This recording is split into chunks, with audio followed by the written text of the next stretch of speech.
വെടിനിർത്തലിന് പിന്നാലെ അതിർത്തിയിൽ സ്ഥിതിഗതികളൊക്കെ ശാന്തമായി വരുന്നു എന്നതാണ് ആശ്വാസകരമായ സംഗതി. സംഘർഷത്തെ തുടർന്ന് അതിർത്തി മേഖലയിൽ അടച്ച 32 വിമാനത്താവളങ്ങളും തുറന്നു. ജമ്മുകശ്മീരിൽ ജനജീവിതം സാധാരണ നിലയിലേക്ക് എത്തുകയാണ്. കടകമ്പോളങ്ങൾ തുറന്ന് പ്രവർത്തിക്കുന്നുണ്ട്. ആദിൽ പാലോട് നമുക്കൊപ്പം ചേരുന്നു. Good evening Adil Palode. ഇന്ന് സന്തോഷത്തോടെ ഗുഡ് ഈവനിംഗ് പറയാം. ചായ കുടിച്ചോ എന്ന് ചോദിക്കാം. കാരണം ചായ കുടിക്കാൻ കടകളൊക്കെ തുറന്ന് കമ്പോളമൊക്കെ സാധാരണ നിലയിലേക്ക് എത്തുകയല്ലേ ആദിൽ? ഉറപ്പായും അങ്ങനെ തന്നെയാണ്. വലിയ സന്തോഷത്തിലാണ് ശ്രീനഗറിലുള്ളവർ. പ്രത്യേകിച്ച് കശ്മീരിലാകെ ഒരു ശാന്തിയുടെയും സമാധാനത്തിൻ്റെയും പകലാണ് ഇന്ന് നമുക്ക് പറയാനാകും. നമ്മളിപ്പോൾ ഉള്ളത് പ്രധാനപ്പെട്ട ഒരു വിനോദസഞ്ചാരികളൊക്കെ കൂട്ടമായി എത്തുന്ന സീറോ ബ്രിഡ്ജ് എന്ന് പറയുന്നൊരു മരപ്പാലത്തിലാണ്. ഇതുവഴി ഒരു നടപ്പാലമാണ്. ആളുകളും പ്രദേശവാസികളും ഒക്കെ ഇവിടേക്ക് കൂട്ടമായി എത്തുന്നതാണ് ദൃശ്യങ്ങൾ നമ്മൾ കാണുന്നത്. സാധാരണ വൈകുന്നേരത്ത് വന്ന് അല്പനേരം ഒന്ന് കാറ്റുകൊള്ളാനും സൊറ പറയാനും ഒക്കെ ആളുകൾ എത്തുന്ന സ്ഥലമാണ്. വിനോദസഞ്ചാരികൾ ഉണ്ടെങ്കിൽ ഇവിടെയൊക്കെ നിറഞ്ഞു കവിയുന്ന സ്ഥിതിയായിരുന്നു. ഏതായാലും ഇപ്പോൾ കാണുന്നത് പോലെ ആളുകൾ പുറത്തേക്ക് ഇറങ്ങാനും അവരുടെ സമാധാനപരമായ അവരുടെ ജീവിതം സന്തോഷത്തോടെ പങ്കിടാൻ തുടങ്ങി എന്നുള്ളതാണ് കശ്മീരിൽ ഇന്ന് കാണുന്ന കാഴ്ച. പ്രത്യേകിച്ച് നമ്മൾ കഴിഞ്ഞ ദിവസങ്ങളിലൊക്കെ പറഞ്ഞിരുന്നു, സലാമാബാദിലും ഉറിയിലും ചൗക്കിബാലിലും കുപ്വാരയിലുമെല്ലാം അവിടുത്തെ ഗ്രാമങ്ങൾ മുഴുവൻ കാലിയാകുന്ന സ്ഥിതി ഉണ്ടായിരുന്നു. ആളുകൾ പലായനം ചെയ്യുകയായിരുന്നു സുരക്ഷിത സ്ഥാനത്തേക്ക്. പക്ഷേ അതൊക്കെ മാറുകയാണ്. അവിടേക്ക് തിരികെ സ്വന്തം വീട്ടിലേക്കും നാട്ടിലേക്കും കുടുംബത്തിലേക്കും ആളുകൾ തിരികെ മടങ്ങുന്നു എന്നുള്ളതാണ് ഏറ്റവും പ്രധാനപ്പെട്ട വാർത്ത അതിർത്തിയിൽ നമ്മൾ കേൾക്കുന്നത്. ഒപ്പം ശ്രീനഗർ അടക്കമുള്ള 32 വിമാനത്താവളങ്ങൾ താൽക്കാലികമായി അടച്ചിടാൻ നേരത്തെ നിർദ്ദേശമുണ്ടായിരുന്നു. ആ നിർദ്ദേശം കേന്ദ്ര സർക്കാർ പിൻവലിക്കുകയാണ്.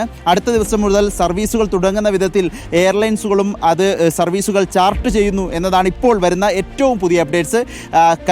ജമ്മു കശ്മീരിലെ പൂഞ്ച് അടക്കമുള്ള മറ്റു മേഖലകളിലും ഒപ്പം പഞ്ചാബ് അടക്കമുള്ള അതിൻ്റെയൊക്കെ അതിർത്തി മേഖലകളിലൊക്കെ ഒരു അരക്ഷിതാവസ്ഥയായിരുന്നു കഴിഞ്ഞ ദിവസങ്ങളിൽ നിലനിന്നതെങ്കിൽ ഇപ്പോൾ സമാധാനപരമായ അന്തരീക്ഷത്തിലേക്ക് മാറുന്നു. ജനജീവിതം സാധാരണഗതിയിലേക്ക് മാറിയിരിക്കുന്നു എന്നുള്ളത് കശ്മീരിൽ നമ്മൾ നേരിട്ട് കാണുകയാണ് സുജയ.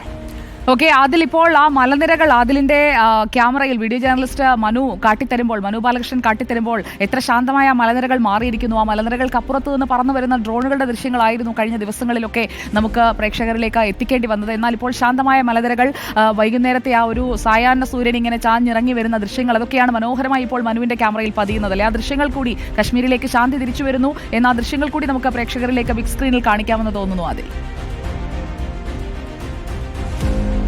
ഉറപ്പായും സുജിയ, വളരെ പ്രധാനപ്പെട്ട കാര്യമാണ്. 2 ദിവസം മുൻപ്, ഒരു 48 മണിക്കൂറിന് മുൻപ് വരെ ഒരു അശാന്തിയുടെ കാറ്റായിരുന്നു കശ്മീരിലും പ്രത്യേകിച്ച് ശ്രീനഗറിലൊക്കെ വീശിയടിച്ചിരുന്നത്. ആകെ നിശബ്ദതയായിരുന്നു. കടകളടച്ച ആളുകൾ പെട്ടെന്ന് വീട്ടുകളിലേക്ക് മടങ്ങിയിരുന്നു. ആളുകൾ വീടിനുള്ളിൽ തന്നെ ഇരിക്കുകയായിരുന്നു. ഒരു സാധനം വാങ്ങാൻ പോലും പുറത്തിറങ്ങാൻ കഴിയാത്തൊരവസ്ഥ. കഴിഞ്ഞ ദിവസം 2 ദിവസങ്ങൾക്ക് മുൻപത്തെ രാത്രിയിൽ നമ്മുടെ തന്നെ ഈ ക്യാമറയിൽ പതിഞ്ഞതാണ്. ഈ മലനിരകൾക്ക് പിന്നിൽ നിന്നാണ് പാകിസ്ഥാൻ പോസ്റ്റുകളിൽ നിന്ന്, പാക് അധിനിവേശ കശ്മീരിൽ നിന്ന് ഡ്രോണുകൾ ശ്രീനഗറിലേക്ക് ഉയർന്നു തുരുതുരാ പൊങ്ങുന്നത് നമ്മൾ ദൃശ്യങ്ങളിൽ പകർത്തിയത്. പക്ഷേ ഇപ്പോൾ ഒരു സമാധാനത്തിന്റെ കാറ്റാണ്, ശാന്തിയുടെ കാറ്റാണ് ഇവിടെ എങ്ങും. വെളുത്ത മേഘങ്ങളാണ് നമ്മൾ കാണുന്നത്, മേഘങ്ങളല്ല നമ്മൾ കാണുന്നത്. ആ മലനിരകൾക്കപ്പുറം വെളുത്ത മേഘങ്ങളാണ്, നീലാകാശത്തെ വെളുത്ത മേഘങ്ങൾ നമ്മൾ കാണുന്നു. ശാന്തി എന്ന് പറയുമ്പോൾ നമ്മൾ വെളുപ്പിനെയാണല്ലോ കൂടെ ചേർക്കുന്നത്. മനു ബാലകൃഷ്ണന്റെ ക്യാമറയിൽ ഇപ്പോൾ നമ്മൾ ആശങ്കയുടെ കറുപ്പല്ല, ശാന്തിയുടെ വെളുപ്പാണ് കാണുന്നത്. ഈ ശാന്തി തുടരട്ടെ എന്ന് നമുക്ക് ആഗ്രഹിക്കാം. കൂടുതൽ വിവരങ്ങൾക്കായി വീണ്ടും എത്താം ആദിൽ പാലോടിലേക്കും മനു ബാലകൃഷ്ണനിലേക്കും.